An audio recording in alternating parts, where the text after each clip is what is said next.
Hello, everybody. My name is Aaron. And I'm Mike. And I'm Jeff. And welcome to another episode of the Amped Golf Podcast, where today we will recap the Masters and all the joy and excitement that goes along with it.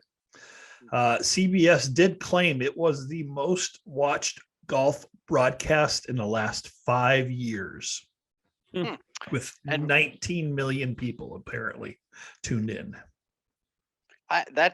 So that's odd. I would have thought the 2019 Masters would have been more watched than that because the whole Tiger drama. The Sunday, maybe, right? With the Tiger drama, that I'm sure ratings started going through the roof as he was progressing through the day. Right. But this whole thing, and of course, Live fanboys are proclaiming it's because of the Live people. I was gonna say they're probably gonna say it was all the Live fans that watched, right? Look, Live fared well, right? Yeah, they did. Golfers that are affiliated with Live fared well, and everybody is saying, "Look at us go! Look at us go!" And my comment to a few of them has been, when you can actually say that a Live golfer, homegrown Live golfer, has done well, then shout it from the rooftops. Until then, shut up, because all you did was steal golfers from the PGA Tour who actually perform well. Here's the other thing.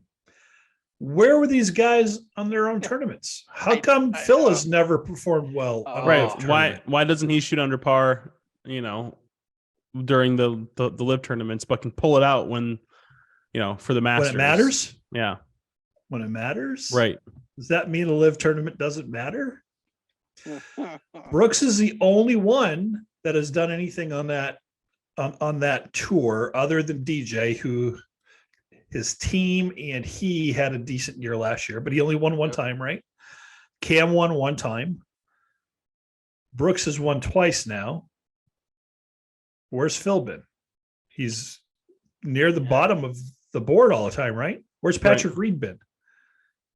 Yeah, everybody's like, well. Patrick Reed. Please. I'm sure he cheated, but he wasn't on camera enough to get caught. Sorry. Really didn't see much of the lead groups, which would included Brooks, until Sunday. We barely saw Brooks until Sunday. So was that intentional? Did the network make a decision not to cover him? Did it just work out that way? I find that.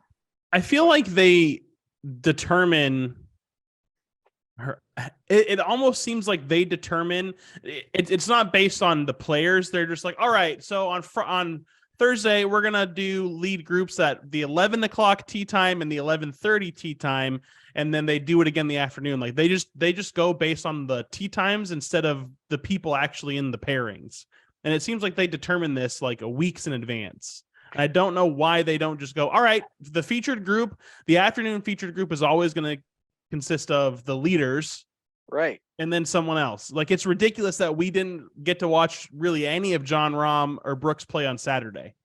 Yeah. Right. Because we wanted to see agree. that. We were complaining and bitching about that. Why aren't we seeing the leaders here? Right. And it was something that everybody was complaining about. And I think the weather screwed up every plan they had to rotate people in or out. So they had some challenges. It's still the best coverage of any tournament because you get to see so many different people play and you can watch basically what you want, which is really great.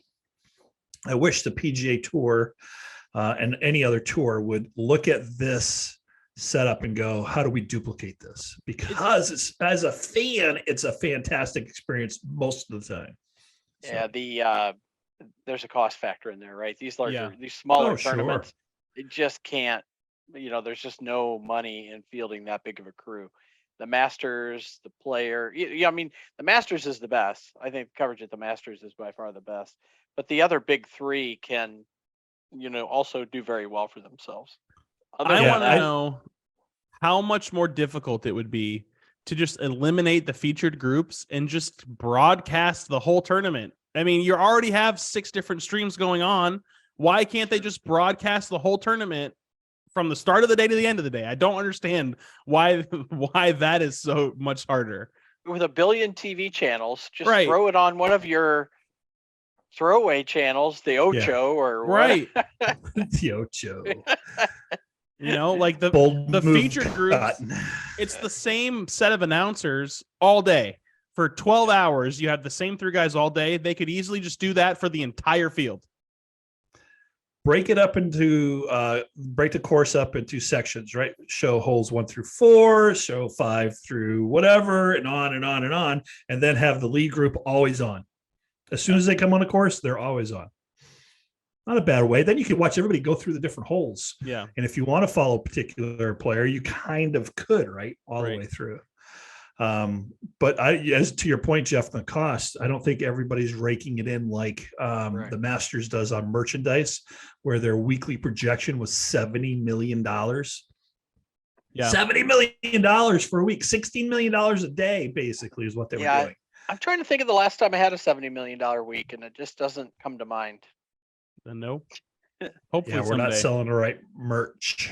That's for sure. Well, so we're not selling any merch, so we're not even close. If you were a fan of Live, like one of the strong fanboys, like we're not like, oh my God, we love Live, but we're okay with Live because we want to see the golfers play and we're good with golf, right? But if you're an ultimate Live fanboy, don't you look at this as what the fuck? Why aren't these guys playing like this on Live? I'd be pissed about that instead of going, oh my God, look at them show up in a major. Well, why aren't they showing up at their own events? And I know I'm harping on it, but I think they're letting the fans down. They're not there. Phil's not showing up at these events. He hasn't showed up at one event yet. I was shocked. And played well. Well, and the thing is right, you saw the Phil of old on some of those shots. He was just dropping some amazing stuff on some of those holes, especially on Sunday, where he just stormed up. He had a great round. He was 7 under for the day. 7 under for the day, yeah. Yeah. I mean, it's not everybody goes out there and cards a 65 on Sunday at the Masters. And, right. Yeah. So I think him and Jordan going back and forth was a great battle. I mean, it seemed like they were just feeding off each other. So together, if you look at other shots and put them in a better ball tournament together, they shot a 58.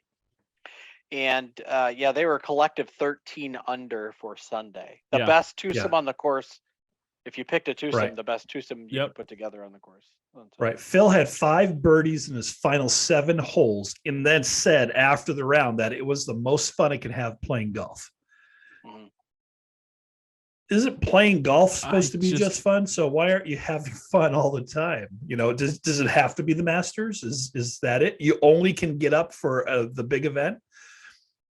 I don't know. I know I'm going on and on about this, but I just feel that Phil is shortchanging people, and so do the other top golfers there. Yeah, I mean, I feel like it's the Masters, so I guess it's also a major tournament, so people put more weight on these than they do any other event. But at the same time, Phil is not trying, not even close to as hard as just a regular PGA event on Live Tour, because he would be shooting under par every week, and it's just not there. I didn't expect him to get this far, because for the last year, all we've been talking about is how low he's been on those leaderboards. If he would have been up in the top 5 or 10, then maybe he would have been in a conversation or two, but I didn't even think he was going to be a factor this week. No, me either. And I want to see him do well. I love Phil. I've always loved Phil. You can forgive transgressions or things he said in the past. I am a lefty, but he was so good for the game for a long time, right? And love his wedge play. It's hard to find a better wedge player than best hands. God. So they finally got some world rankings, which is great. Some points. Brooks goes from 118 to 37. Huge move there. Huge. Mm-hmm. Phil, even bigger move, goes from 425 to number 72. That's a jump. Yep. Reed gets inside the top 50, moving from number 70 to 45. Joaquin Neiman goes 25 to 24. HV3 goes 61 to 62. Thomas Peters goes 44 to 43. Taylor Gooch from 60 to 58. Cam Smith stays at number 5, and he's somebody that had, in my opinion, the disappointing showing at the Masters. Oh yeah, big time. And DJ, Abraham Answer, Mito Pereira all continue to drop after their disappointing finishes, right? Everybody expected DJ to do well, but he didn't do all that much there. So there was some big movement there, which again sparks the debate of Liv deserves world's ranking points. Look at them. If they could only get them, look how much better they would be. Whatever. Take your medicine. You left the tour. You knew what you were getting into. Apply for it like everybody else and stop expecting preferential treatment. We've covered anyway. That. Right. Yeah. So Tiger played well enough, or did he survive long enough to get in and make the cut? Thanks to JT. I mean, you got to put yourself there, right? So I think it was a combination of both. Yeah. I think he played just well enough to be at the right point to catch a break. Right.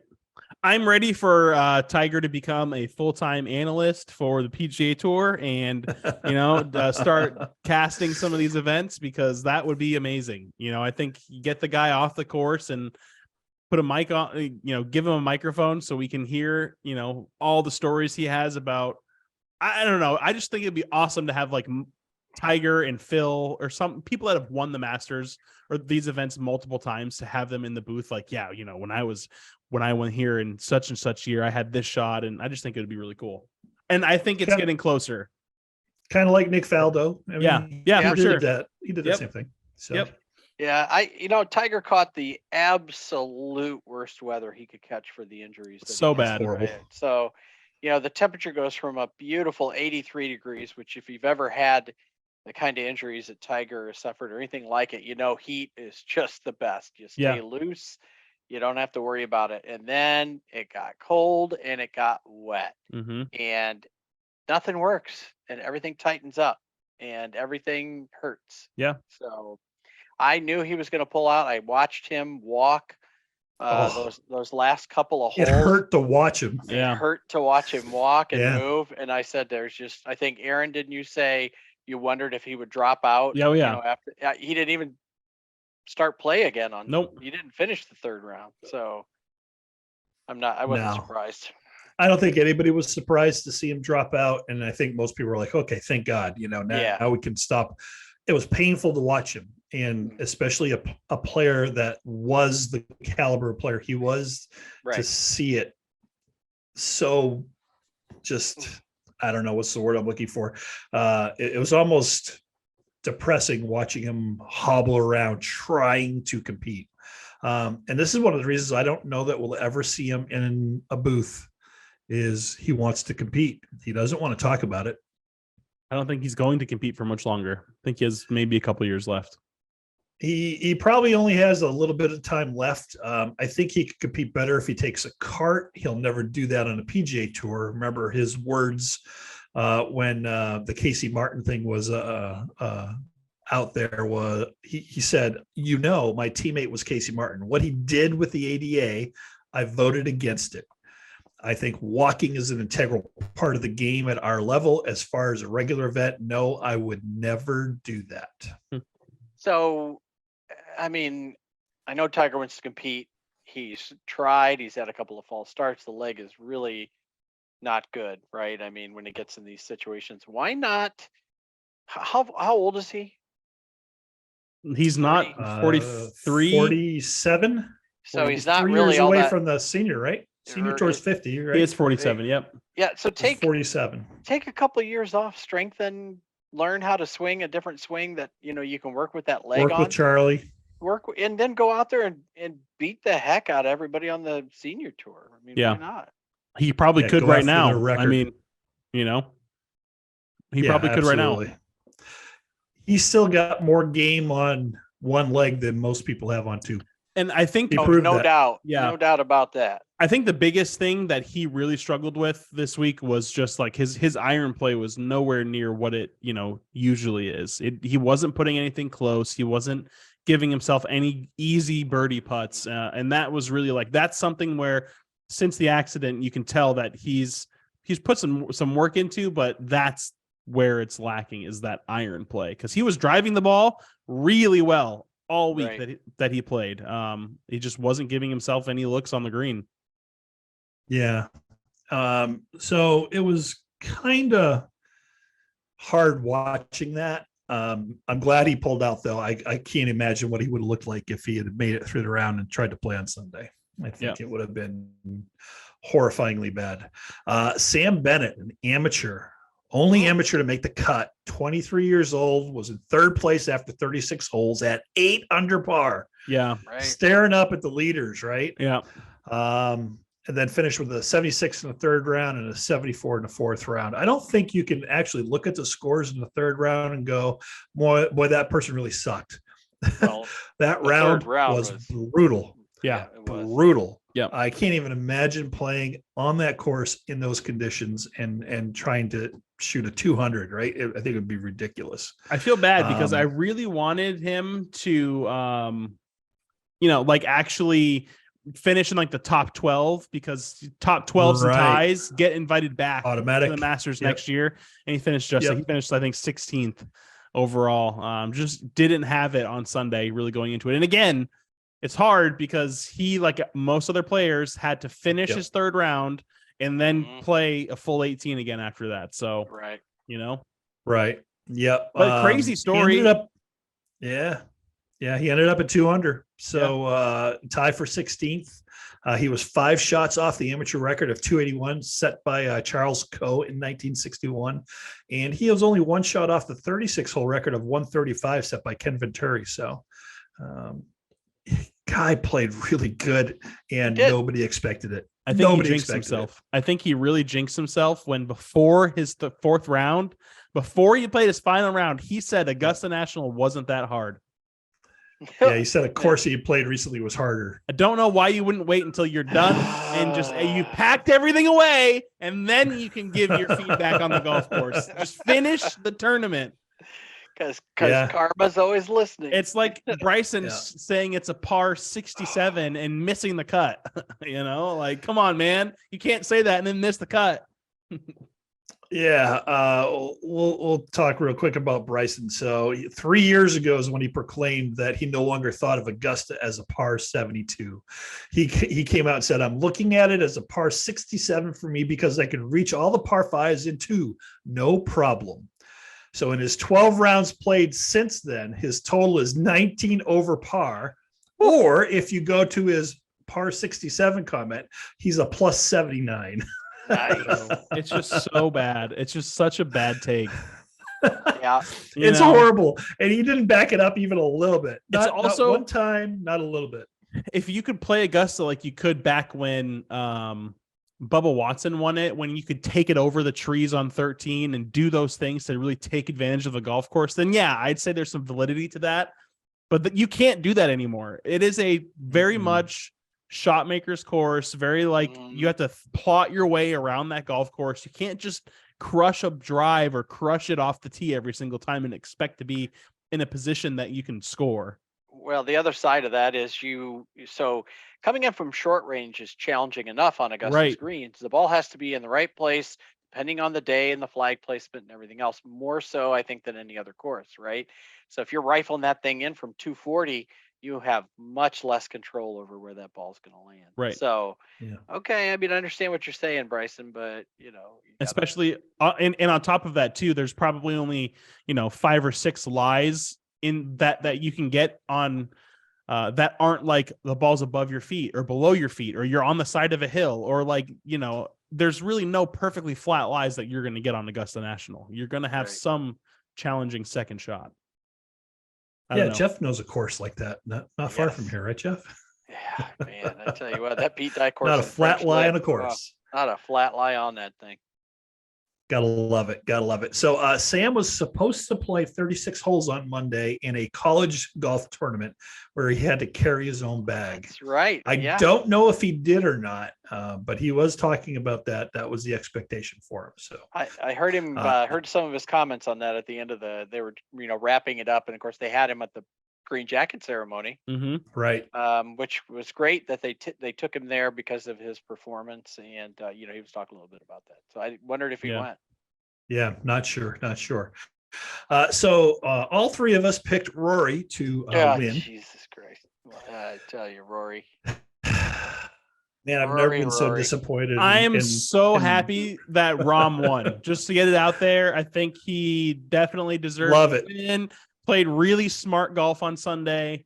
He did. He just really held on to that lead. Super happy, but fucking Rory, we're not talking. Yeah, we're not talking about Rahm yet. I know. I'm just so. I mean, he didn't even make the cut. I think part of the really something that he should really be embarrassed about is his comments at the end of Full Swing about Phil Mickelson. And Phil is out there shooting the lights out on the weekend. And what was Rory doing? Oh, figured out when to announce that he was going to withdraw from the next tournament too. He just gets, I think it's so far in his head now. He just has such a hard time performing, this weekend, because this golf course should suit him perfect. He can hit it far. He can control the golf ball. His iron play is great. He's a good putter. Everything is there for him. He can win here. Right. I just think it's one of those things where maybe if he'd have won it earlier instead of like one of his opens or a US Open, maybe I don't think we'd be looking at it the same way, but I don't know. It's frustrating to watch him play at the Masters, man. It is frustrating to watch. Especially the way he's been hitting the ball lately. He's been playing well. So yeah. To come in here lay an egg. Is there too much scar tissue from Augusta National on Rory or in Rory for him to ever do well here? I just think he needs to go out and play.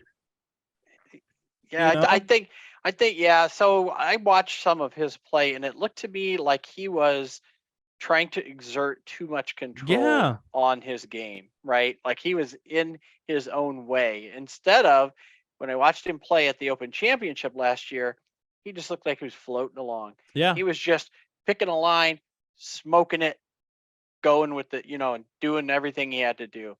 And Augusta, he just looked like kind of reminded me of Lexi Thompson. I got to control every shot, which steer shit in and do. I think he's just giving too much respect to the course around him too. Like he can be aggressive. He should be playing like old Rory, like a little bit more aggressive. I feel like attacking the course rather than going back, waiting for things to come to him. Yeah, I agree. When you get off the offensive mindset, things they don't go as well. Yep. And as Jeff said earlier, he has withdrawn from the RBC, which is an elevated event. So this is an interesting one. There's a lot of people calling for no elevated event after a major because it's a lot for the players, which I mean, absolutely could be, right? And I didn't realize this was an elevated event. I'm not sure it should be, but it is. Jason Day, Alex Noren have also withdrawn, and Will Zalatoris has withdrawn, but Will Zalatoris is not playing for the rest of the season. If you haven't heard, he had back surgery on Saturday, microdiscectomy, I believe it is. He is out until the fall, at least. So 26 years old, has already missed significant time with back injuries. This is the second one, right? So doesn't bode well for Will here.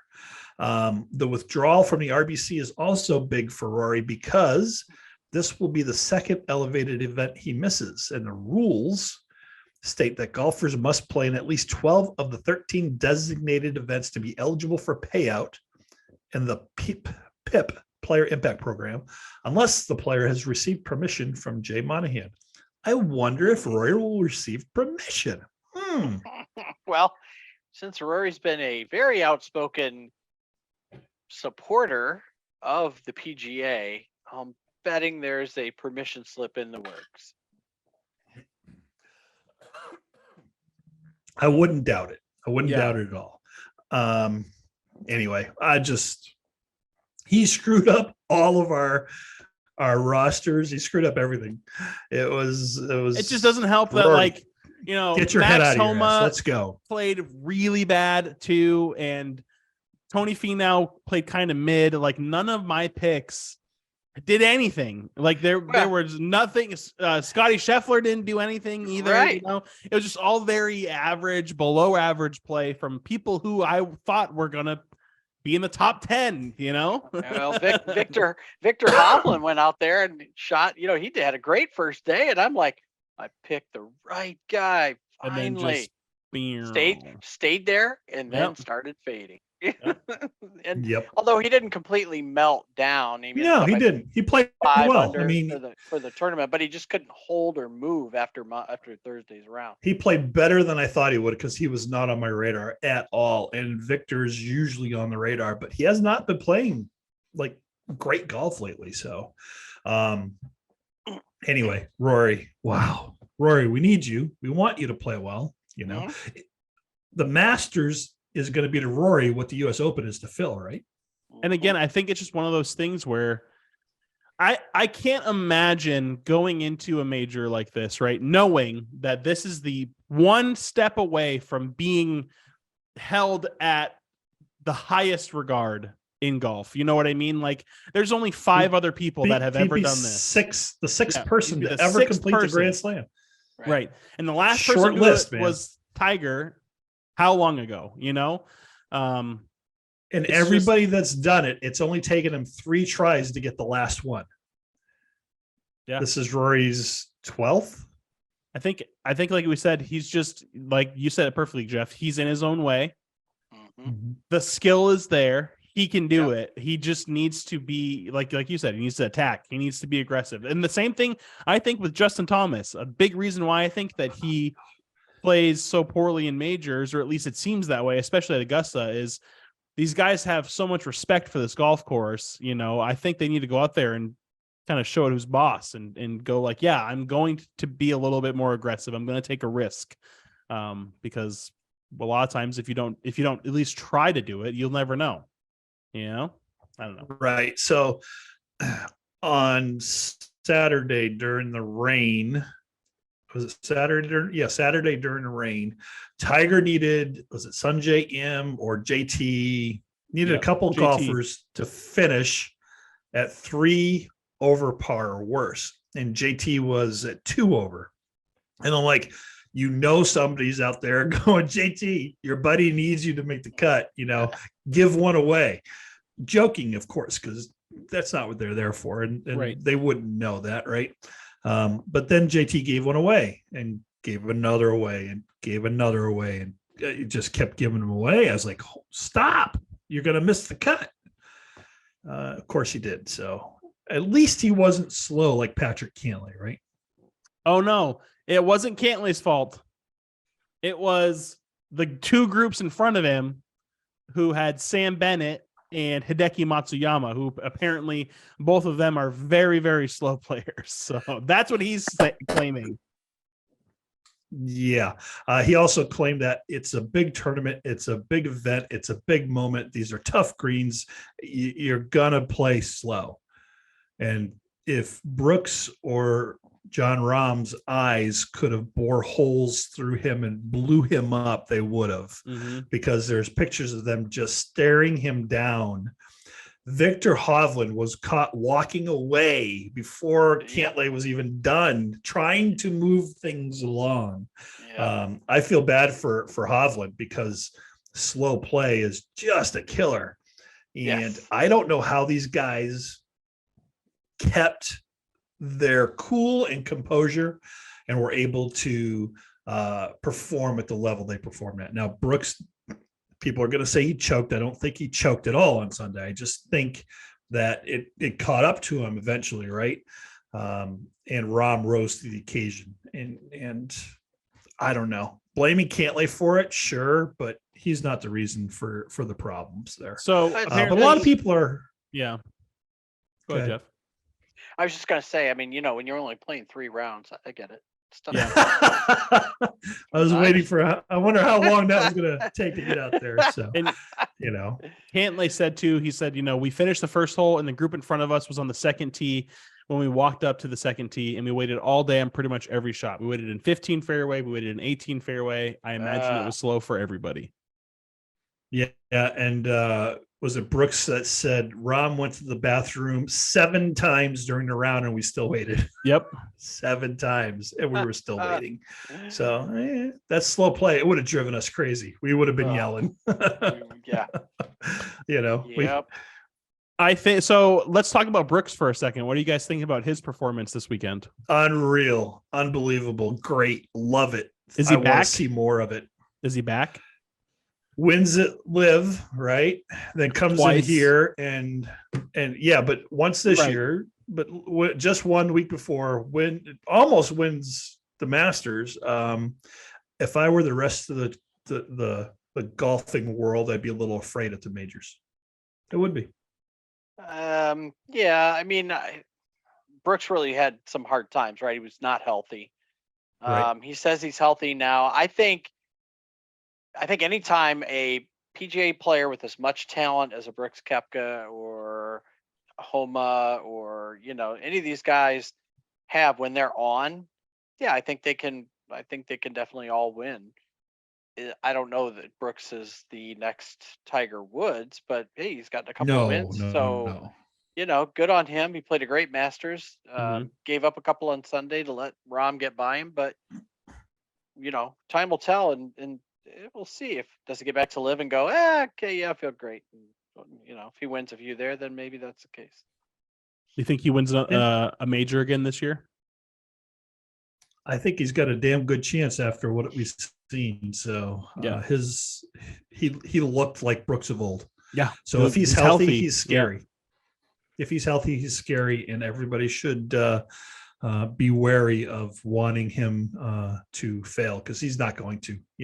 Now he's got a chip on his shoulder too. So he had one before, but now it's a bigger chip, and he's going to try to prove everybody wrong. And I think that's a driving factor in how he's going to perform coming down the stretch. So yeah, if I was at the U.S. Open, I'd want to follow him. I really would. Me too. And he's not a favorite of mine. It just rubs me the wrong way, but I love his golf, and I love the way he goes about the game, and he plays fast too, so I can respect that. So, right. Jordan played pretty well with Phil, as we stated earlier. He did mention that he was mentally fatigued coming into this event, and he needed to make some changes next year so that this didn't happen again. What do you think? I can see it. I mean, golf is a mental game for people who don't play it. It's hard to understand how much of the game is mental. So yeah, I get it. I understand perfectly. I don't play well when I'm not in the right headspace. No. You have 8 irons that would attest.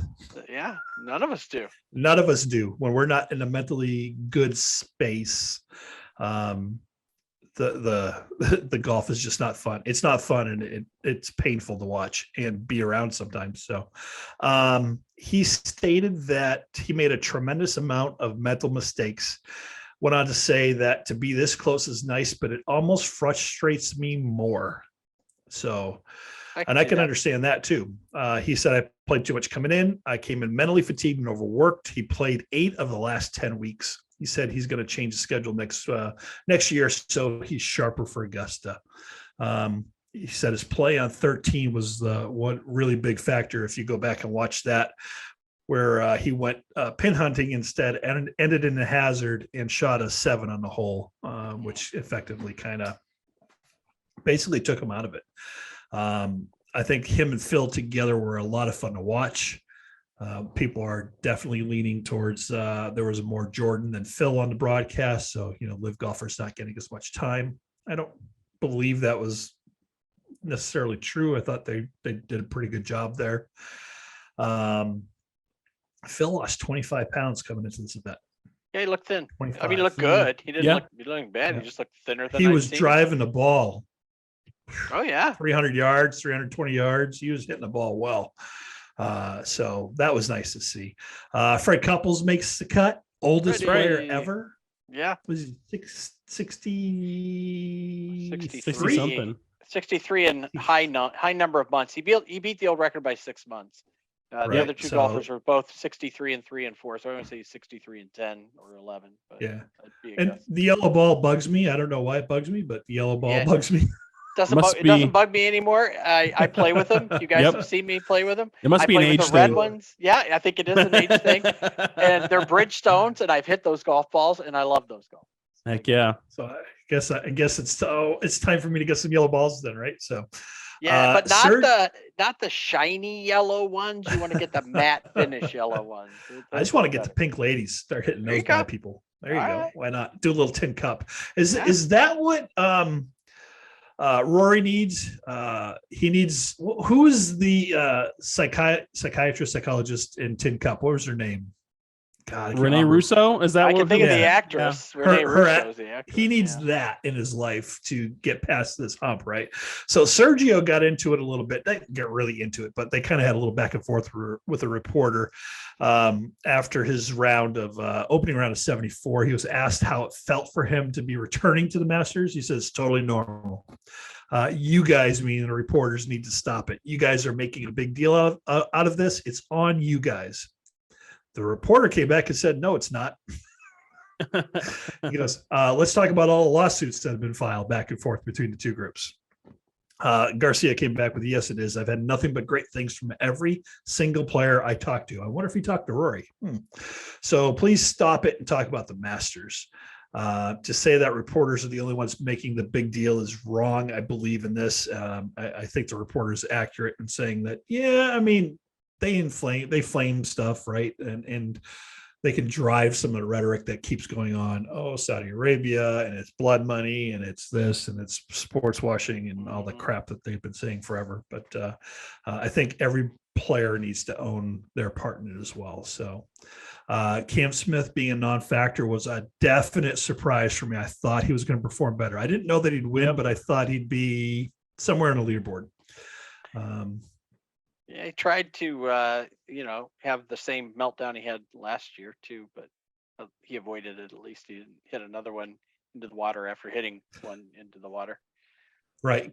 I love Cam. He's one of my favorite golfers. Does anybody look more out of place at the Masters than Cam soaking wet with the mullet dripping in the back?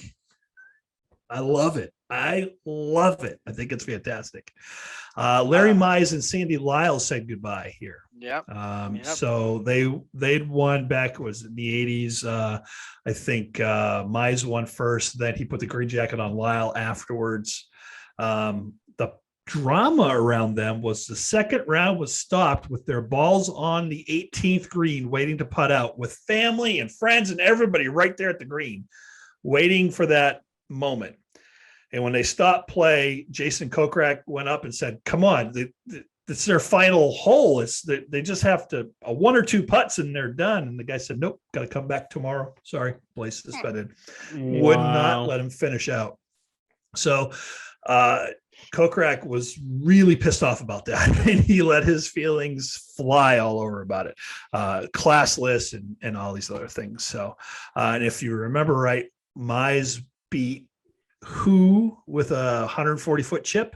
Greg Norman, yeah, to win his green jacket. So you think Norman's sitting at home wherever he's in Florida, right? So he's not that far away, sitting at home watching this, going, "Yeah, one of my boys is going to win," and then it doesn't happen. He's going, "Shit, again! I got foiled again." No, you didn't win, Greg. Sorry. You got to think he's there at home, going, "Damn it, I don't know."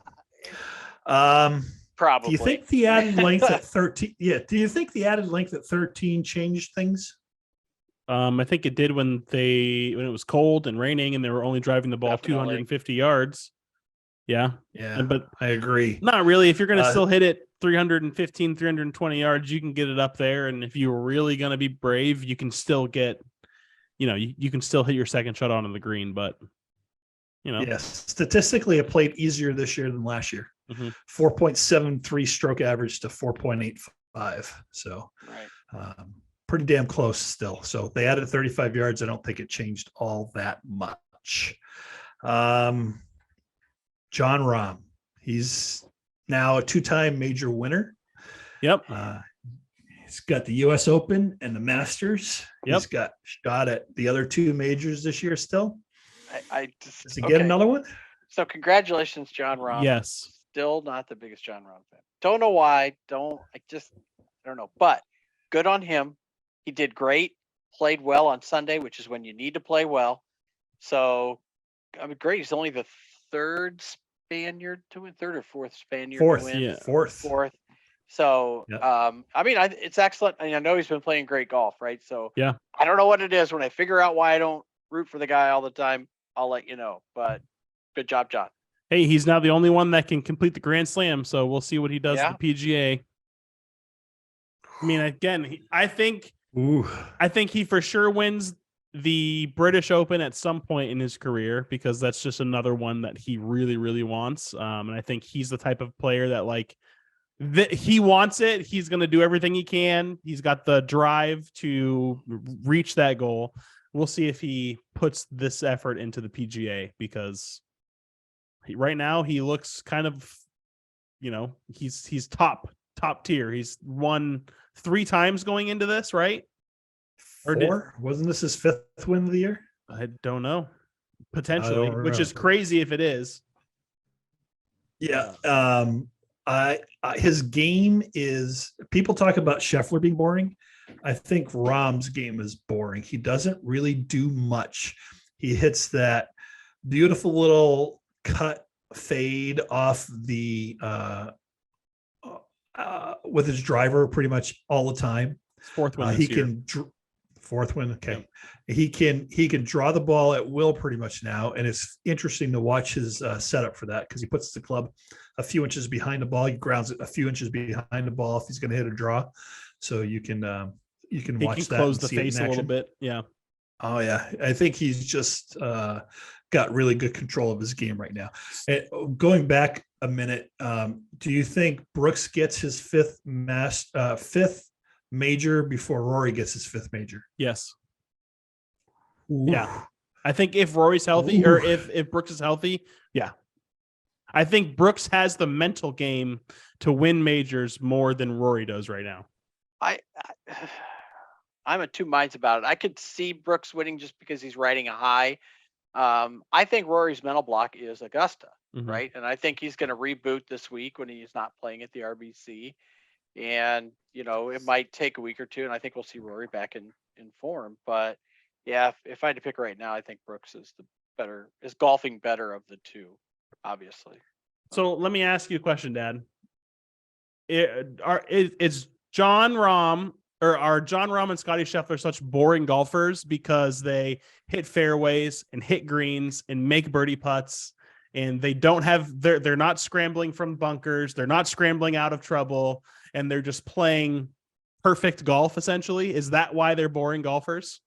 I think that's why other people label them as boring. I wouldn't label them as boring. I would label them as, holy shit, I want that game. Right. I want to be able to keep it in the fairway all the time, right? I want to be able to shape the shots to make them do the things I want to do. I want to be able to hit towering irons that settle like a butterfly with sore legs or sore feet on the green, right? I want to do those things that they do, and I don't find it boring. I find it amazing that they can do it and repeat it over and over and over again. I don't find it boring. Yeah. They're not scrambling. So they're not Jordan Spieth, who gets into trouble all the time on 18 again. Right. How many times has he driven it left on 18 where he has to punch out and go for the bogey instead of the par? Right. They're not holding bunker shots. They're not doing these crazy things to get, and then having to save a par or, chipping in. Like, I get it. That's super exciting. And Sahith Theegala having that Tiger-esque chip in at 16 was so awesome to see. I saw the replay of it because I missed it live. Oh my God, it was amazing. Yeah. It was so good. And people went nuts. Oh yeah. Yep, absolutely nuts. I love it. I don't find them boring. I would rather do that than what Jordan Spieth does. Right. Yeah, me too. I'd rather play consistent golf and know that, and again, there's something very impressive about going out and shooting. Jon Rahm shot 3 under on Sunday, and he didn't have to do anything crazy. He knew that all he had to do was just par. That's what he had to do. He had to play par golf, and he did that for the most part, and he played a solid round, and he won. Yeah, knowing what my swing is going to do every time, like those two guys, that's the dream. Yeah. Yep. Yeah, absolutely. Or just going, you know what? I think I'm just gonna I think I'll be able to close the face at impact, like timing that up, like being able to just, I'm going to close the face a little bit more this time or open the face a little bit more this time. And just being able to do that, that's impressive. Yeah, I agree. I love it. I don't think they're boring at all. I think they're awesome. Harbour Town's up this week for the PGA Tour. As we stated earlier, it's an elevated event. And this golf tournament, this golf course, which is another Pete Dye design, is all about positioning yourself off the tee, setting up the right angle to approach the greens. You have to have a solid game here, and driving the ball a mile doesn't mean shit here. You have to be in the right positions. And since it's an elevated event, pretty much everybody's going to be there. You're going to see a really, really strong field. Now that Rory's off my one and done board, I can't go with him. He wouldn't be playing this week anyway, so right. So I at least I have that done and out of the way. But I don't see people like Rahm or any of the really big hitters doing really well here. I see people like the Kevin Kisners of the world, maybe Matt Kuchar's, things like that doing well. And I'm going to say it early now. My pick is Colin Morikawa for this week. His game has been absolutely stellar approaching it. His iron play especially has been really great. He's gaining strokes on the field every time he plays. So that's who I'm going with on the one and done for the RBC Harbour Town. What do you guys Terrell Hatton. All righty. Terrell Hatton. Yep. He's statistically got the game for this course. Yeah, absolutely. I think he does too. Yep. I'm gonna go with Matt Fitzpatrick. Oh, there you go. Ooh, that's a good one. That's not a bad pick. Yep. And before we get too involved, I will say the LPGA is back in action this weekend. They took a week off to avoid getting buried in the Masters coverage. I don't blame them a bit. They're playing the Lot Championship presented by Hoa Kalai, and that's at Iwa Beach, Oahu in Hawaii. So that's nice. Yeah. It's a former sugar plantation, if I remember correctly. Yep. So Ho Ju Kim is your current or last year's winner of it, South Korean golfer. So good luck, ladies. Nice. Yeah, and when you look at the Rolex Women's World Rankings right now, Leah Ko is number 1. Yeah. Holding a slim lead over Nelly Korda. Jin Young Ko is number 3. Athaya Thitikul is number 4. Minji Lee 5. Lexi Thompson 6. Brooke Henderson 7. Celine Boutier 8. And Hyo Ju Kim 9, with Georgia Hall from England bringing up the top 10. So. Love Georgia's outfits. Love to watch Georgia play golf. She just dresses snazzy. Dude, seriously, she looks great. She does. Number 12 is a golfer I'm not familiar with, Jeff. Lilia Vu from the United States. Not sure who she is. She is a second year pro. That's probably why I'm not familiar with her. And I don't know about as much about her as I feel like I should. But I know the name, and I want to say this is her second year, and I could be completely wrong. So Gotcha. Fix me, all your listeners that know who specifically she is. There you go. She won an event last year. That's probably where she got her points, or earlier this year. So awesome. Well, looking forward to maybe watching a little bit of this. So they start Wednesday, I believe, and end on Saturday this week. So you might be right. No, the 12th is Thursday, right? Yep. Oh no, the 12th is tomorrow. So you're absolutely correct. The 12th through the 15th is the dates for the LPGA. So nice. Liv gets a week off to travel to Adelaide, Australia, where they fired up at the Grange Golf Club. Expect to see the biggest crowds for any Liv event ever at this club. I believe they've been sold out for a long time. If you're on any of the fan boards and stuff like that, there are people begging for tickets. They might release some more, but I believe they're expecting about 60,000 people a day. Dang. So good for them. Australia is starved for top tier competitive golf. Right.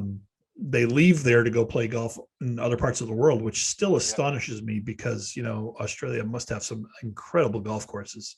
So that's coming up. Everything there that's not a human wants to kill you. That's true.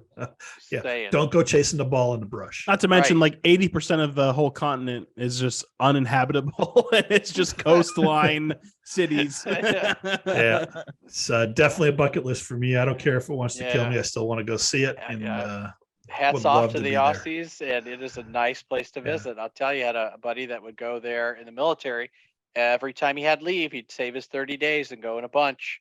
You could get there for $20 from anywhere in the world, and military airlift command flew planes everywhere. That's what it's called. It is a hell of a flight. It's a hell of a flight for us, but still something I'm going to do one day. So I'd love to go there and play golf, and maybe meet Alex Etchers and play a little bit of golf with that guy. So he looks like a bundle of fun. It really does. Just a miscellaneous news item that I came across. The Texas Longhorn freshman by the name of Jacob Sosa, playing in his fourth college tournament, shot an 11 under 61 in the first round of the Southwestern Invitational at North Ranch Country Club in Westlake Village, California. Not only was it his best round of the season, it was his career best. It was a tournament record. It was a course record. And best of all, it was the lowest round ever shot by a Texas Longhorn, beating Ben Crenshaw, Scotty Scheffler, and Justin Leonards. Dang. So wow. Congratulations, Jacob. That was a big, big deal. I don't know if he's going to turn into anything, but he has that now as a Texas Longhorn. He has the best score in a tournament ever, beating some pretty big names there. Yeah. So significant names. Yeah. That was pretty nice. It's pretty nice. What else you guys got? I got nothing. It was Masters weekend. That's really all I was focused on. Yep. It was a great week. I got to watch golf all week at work, and then we had a good time on Saturday. Had some good food, and we did. That was great. Thanks great for hosting, Jeff. Really appreciate it again. Always happy to do that. Yeah. We hit some balls in the garage a little bit on Sunday when Aaron came over, and I took the 7-iron right-handed and just flushed it. Hit it really great, right into the ceiling of the garage. Yeah, it bounced around, and Aaron like, "Whoa, shit!" It did punch a small hole in the garage. Hate it when that happens. Yeah, that'll happen. Yeah. I'm pretty happy with my ball striking right now and swing. So hopefully I can continue that on the course. I am going to try to play tomorrow. 80s this week work. Here. Yeah, at least 9 holes. We're going to play this weekend, right? We're going to try to on Saturday. Yeah. Saturday looks good. After work, I have to work, so I'll be ready to go by 1. So if you guys can hang on for me, that works. Happy to go. Just when the scattered thunderstorms are moving in. Perfect. It's scattered. I know. It means it's somewhere else. Yeah. It's not near us. That's right. Yeah, hopefully. It's a great Masters. It was a great tournament. I enjoyed every second of watching it. I even enjoyed the par 3 contest. Did you guys see any of that? That was on Wednesday. I did not watch holes any. In one. Yeah, you gotta love Seamus Power with everybody's talking about. Haven't seen a hole in one yet. He hits one and then he hits another one. Did he win the par 3 contest too? No, Tom Hoagie won the par 3 contest. Wow, good for Tom. The curse of winning the par 3 and not winning the Masters continues. If you notice, there's a lot of players that will not post the score on a par 3. They're just there for fun. They will not post an official score. Yep. So it's a real thing. Lots of good stuff happening this week. Harbortown is going to be a decent tournament. I don't know if Wesley's going to be there, Aaron, Wesley Bryan, or not. That was his lone PGA Tour victory. So if he's there, that'd be great. I'm definitely going to root for him. I know that George and Wesley Bryan were with Micah Morris. Well, nice. They were with Micah Morris and Grant Horvat in Myrtle Beach area, I believe, filming for about a week before this. So there's a lot of content that's going to come out of there. Good guys are with Bob Does Sports in California, doing their good major with the Bob Does Sports guys. I haven't really watched much on YouTube lately. Zach is playing somewhere. Where's he playing? Somewhere in the desert. Looked like a nice course. I need to get back and watch and see what everybody's doing. So that's all I got. If you guys got nothing else, we'll sign off and thank everybody for listening. If you haven't done so already, please give us a like and a subscribe. We're on a race to get to 100, and we'd love to get there. And with your help, we'd appreciate it. So thanks for watching, and we'll see you next week. Have a great week. Bye, everybody.